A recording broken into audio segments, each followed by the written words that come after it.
Hello everybody and welcome to the making of speech of Olaf, the director of Act Normal. I'm not really a director of Act Normal, I'm just the guy who happened to be at the right place at the right time. I'm gonna talk a little bit about the making of the film, about my relationship with Robert or Damanando, about us filming him for all this time, for more than 10 years. Making the film Act Normal was, to sum it up, a very rewarding experience. The process in itself was extremely unique because we shot for more than 10 years, on and off of course, and we were just tremendously lucky. Originally I started shooting shots of Robert when I was starting filmmaking with my friend Santos and Sverrisson, who are actually the final producers on this film. I was starting out at that time, around 94, 95, and I wanted to do a first film about the meaning of life, which was pretty naive and a sort of good first film.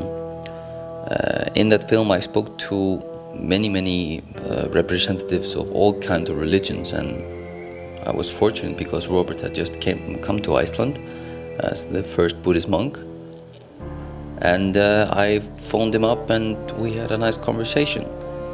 And there was something about Robert and Buddhism, I guess, that sort of dazzled me.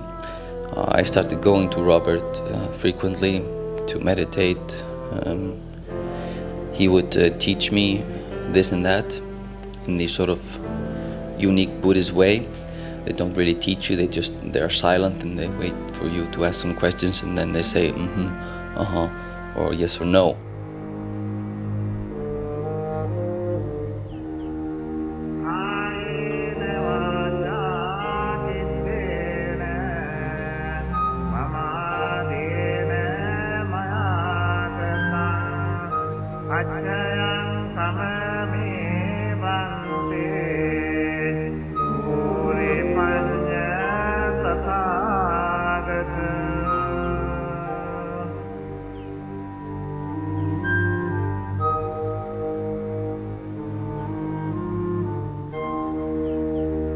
We kept on filming Robert for 3 or 4 years, and of course it was just normal life activities. It was basically filming Robert in his various and sometimes unique position, being the only monk here, where he would go about his business of helping the Thai people and a lot of other Buddhists in Iceland, and we were just filming sort of, I would say, rather unfocused for 3 or 4 years, from 95 to 98, 99, because there wasn't really a big juicy story in the film. What happened was that we really just stopped filming after 3 or 4 years in 99, and what happened then was that one of the producers saw Robert a year later downtown, in downtown Reykjavik in Iceland, with hair, and he had this woman by his arm. So obviously we picked up the camera again, and I approached Robert asking him if we could film, and he said, yeah, let's do that, and we went and filmed. But we kind of entered late because Robert had already divorced his wife. His marriage lasted for 5 months, I think.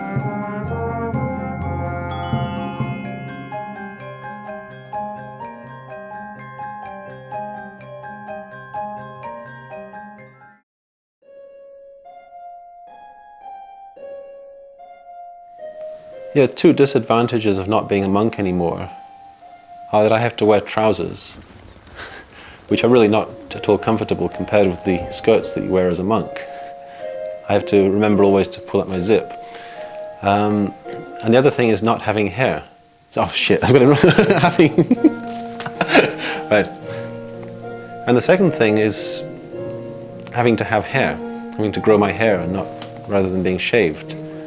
And buying shampoos and combs and combing it every day and washing it 2 or 3 times a week. Whereas as a Buddhist monk, it was so simple. You just shaved your head once a month. After we started filming again, around the year 2000, when Robert had just divorced, we followed him for some months or years, on and off, until he decided to go back to Thailand again. So when he went back to Thailand, it was obvious that we had to go over there, me and my friend Santos. So we went with Robert all around Thailand. Basically, we visited him in a monastery in Bangkok, and we traveled around the country with him. When we were following Robert all around Thailand and seeing these amazing places, and he was this exceptional tour guide. Robert is very funny and very likable and loving kind of guy. We would go to these remote forest monasteries where I remember particularly one monastery that we went to with Robert. We had to sleep in a very, bad situation for pampered Western boys.